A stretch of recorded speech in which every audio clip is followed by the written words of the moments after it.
In this episode, Thomas Moore and Dr. Bill Randall invite you to look at your life, to explore your journey, as that is where you will discover what makes you happy. We all have our own ordinary wisdom. Thomas, as well as Bill Randall, draw from their own experience in inviting us to be open to change. One of the lessons we learn is that sometimes it is good to not get what you thought you wanted. You will first hear my conversation with Thomas Moore, followed by Dr. Bill Randall. The interesting, sometimes somewhat mysterious part of that for me is, I could talk about in my book, having a traumatic experience woke me up. I just realized can't do this alone. And I can't fix it, and I can't do it alone. So, but it seems to be a bit of almost a mystery. I don't know, depends what you believe in. Maybe it's karma, or you're blessed, or something that gets you to that openness. Would you agree? It's kind of an ineffable point in one's life. Well, it's fate in some ways. It's fate. We each have our own fate. Things happen to us, and good and the bad, and that's what shapes us, creates our own particular identity. It's not something, I don't believe at all that we create our own identity all along, that we create our misfortunes and all of that. I think that I'd rather look to see that we are shaped. I feel shaped by life. I don't feel that I have created my life. There's no way in the world I would have created this life, either in any way, the way it's unfolded. So I feel, based on my own experience especially, that fate is the main thing, that life shapes us, and our job is to watch, to see what the invitations are, and to see if we can build up enough courage to make the changes necessary at certain key points in life. I don't think that we are, something I wrote in Ageless Soul as well, I don't think that we are one straight long line of aging. You just keep moving along. I don't think that's true. I think we are at plateaus. We are in flat level for many years, maybe. And then something happens that shifts us out of that phase, and then we get into another phase.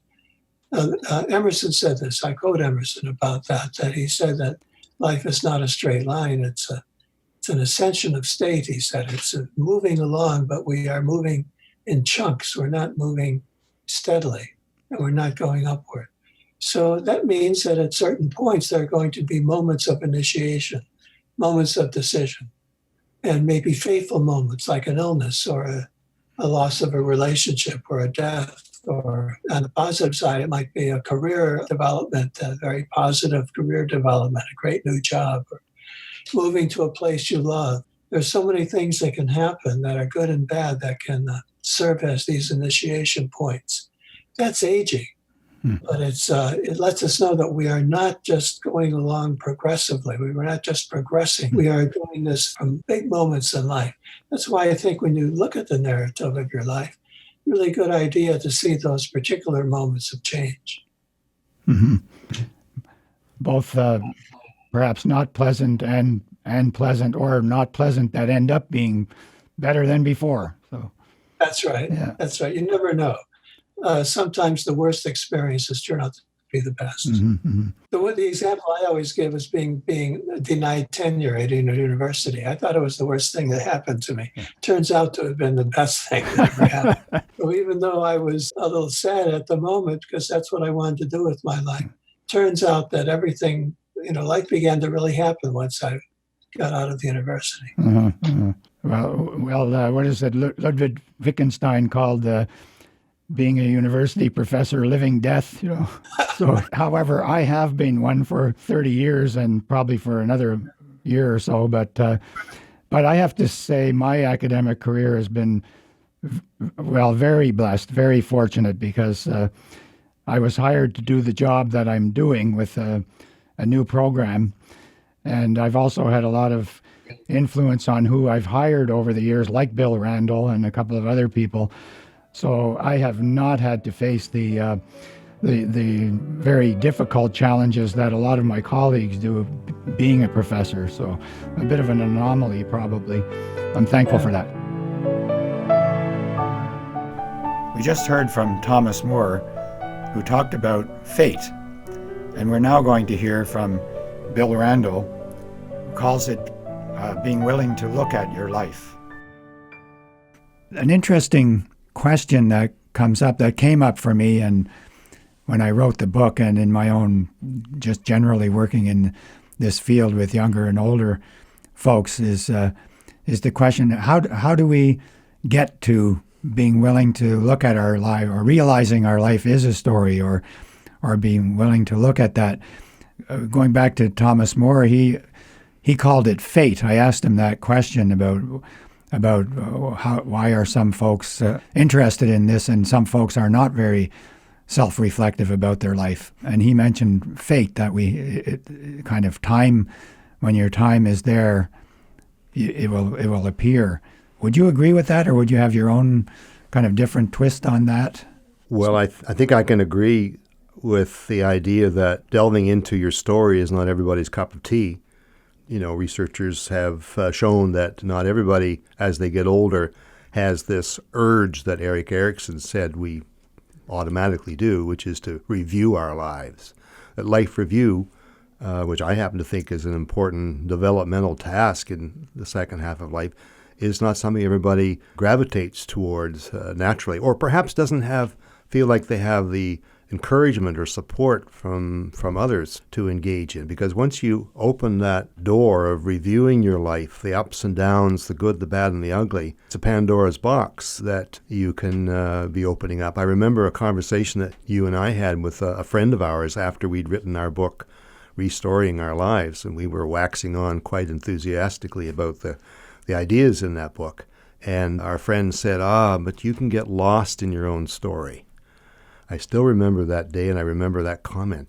And I think that is possible for many people to feel that I don't want to go there. I don't want to open up, and delve into my stories because I'll get lost. I'll lose my bearings. I want to stay focused and grounded in the present. Certainly, I can appreciate that. But that said, I'll go back to the idea that Erik Erikson put forward in talking about the 8th stage of his view of psychological development, which he says the crisis is ego integrity, or pulling ourselves together in some way, which I think is a narrative process, versus despair. And in my interactions with older adults, I tend to find that if we can help people by presenting ourselves as really truly interested listeners, as we help people to realize just how interesting and multi-layered they are from the story perspective, they start to get a glimmer of hope about, well, maybe my life has been worthwhile after all. Yes, I haven't done what I set out to do, or I didn't accomplish the things that I dreamed I would accomplish, but my life has taken this path rather than some other path that perhaps society would have prescribed. But the path that my life has taken has a value and a worth and an interestingness all its own. And I think it's by delving into our stories, and I'll say this again, that we appreciate just how unique our pathway is and how valuable and valued it is, and the wisdom that our unique pathway has for other people. And this is where one of the motivations that older adults can feel to write their life story, or to tell it, or to videotape it for their children, their grandchildren, is to pass on through their stories their unique life lessons, or their legacy of experience or wisdom, ordinary wisdom, as you and I have called it. I remember I took a course in Los Angeles at one point with basically the father of gerontology, which was James Beeren, who passed away a couple of years ago at 97 and probably worked until a couple of days before he died. I took a course with him, one of his guided autobiography courses, and I remember this one older adult female participant who, through the days of he asked everyone, "Why are you here?" And she said what you just mentioned. She wanted to write her story to leave it as a legacy for her kids. So through the forthcoming sessions, it was a couple of weeks long, every day meeting.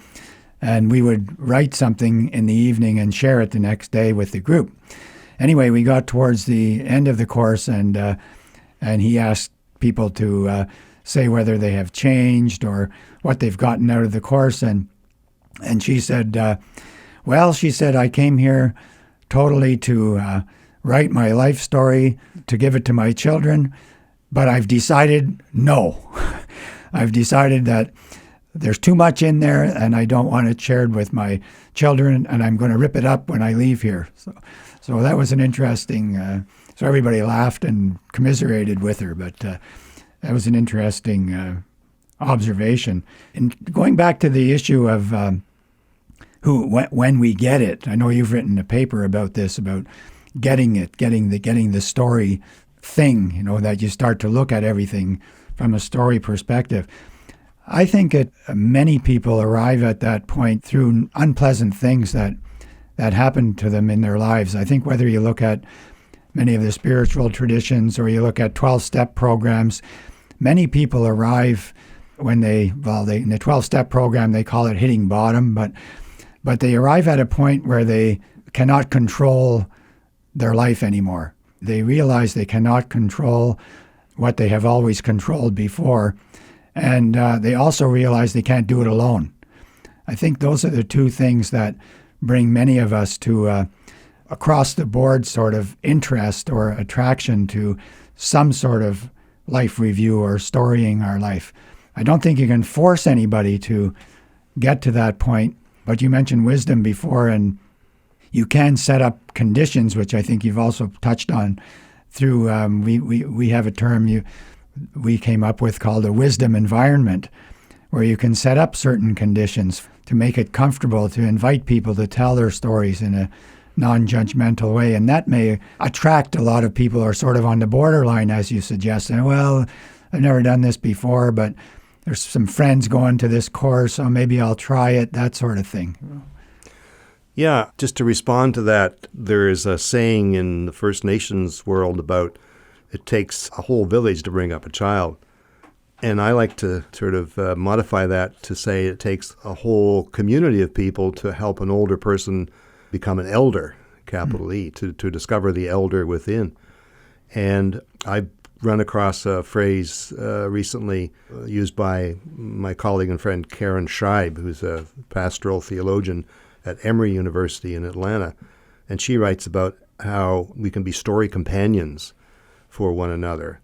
And when you mention the concept of wisdom environment, which I love, and I like to use that term quite frequently because it resonates with me. In the guided autobiography process, I think people, and you've experienced this firsthand with your connection with James Barron, people become story companions to one another as each person reads aloud to the whole group something that they've written on a particular theme in their life.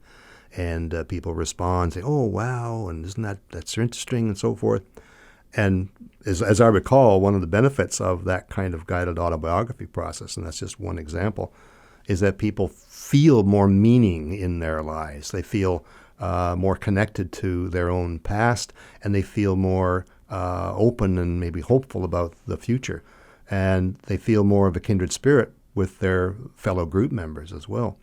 The concept of wisdom is it's a time-honored one, and it hasn't maybe received the attention that you'd think it would have received within gerontology. I think it's because it's one of those topics it's kind of fuzzy and kind of hard to nail down, plus the concept of wisdom is often associated with the assumption that may be misguided, that we automatically become more wise as we get older. I don't think that's necessarily so. But I think we can be helped to tap into the wisdom that is within us and within our stories in settings where we feel listened to respectfully, caringly by others of whatever age, fellow older adults, but also younger people as well. I know my students in the narrative gerontology class, they have to go out each semester and interview an older adult about his or her life. And they come back raving about how powerful an experience it was for them, but also for the person whom they interviewed. Everybody wins kind of thing. I like the fact that you mentioned the all ages, because maybe there are others who practice narrative gerontology and a different way. But some years ago, we started to, we have two phrases, right, I think that we like to use. One is taking gerontology to the streets, which is something narrative gerontology is very, very adapted to. And the other one is, I know some years ago I started teaching the first class with the students, I would say, aging is about change. And aging is changing. And because students would come with a lot of those negative stereotypes about older people, and they'd say, why you take the course? Well, it's on my schedule, but I don't know if I want to hear about sick old people. So once I started talking about aging as changing, then I would say, well, what changes have you experienced in your 20 years or 25 years? Have you had any health issues? Have you had relationships? You left home? Do you have a job? Are you looking for a job? Did you lose a job? And I said, guess what? You can be 20 or 102, and you may have some of these issues going on. And that really changed the tone of teaching gerontology. And it's very rewarding because, as you're saying, a lot of what we do is very beneficial to students because they say, well, it's not just about my grandfather or or about my parents. It's also about me. And that kind of brings it full circle. And it's, would you agree? I find that very rewarding to be contributing that way. Absolutely. I think students realize that, as you say, they're aging as well, and that's just part of being a human. We're all aging, we're all changing. We're all involved in what Jerome Bruner calls autobiographical development. I also like to throw out the quotation from a gerontologist named Leonard Hayflick. He wrote a wonderful book called How and Why We Age. He was a biogerontologist, so primarily focused on physical aging. But he made the comment, he said, he drew attention to how, our bodies are made of molecules, our bodies are made of cells, which are made of molecules, which are made of atoms, and atoms were forged in the hearts of stars. So that, he said, makes us all billion-year-olds, whether we realize it or not. And he said celebrating birthdays is absurd. So that kind of levels the playing field from the age perspective, that there isn't that much difference in some respects between a 20-year-old and an 80-year-old in the grand scheme of things.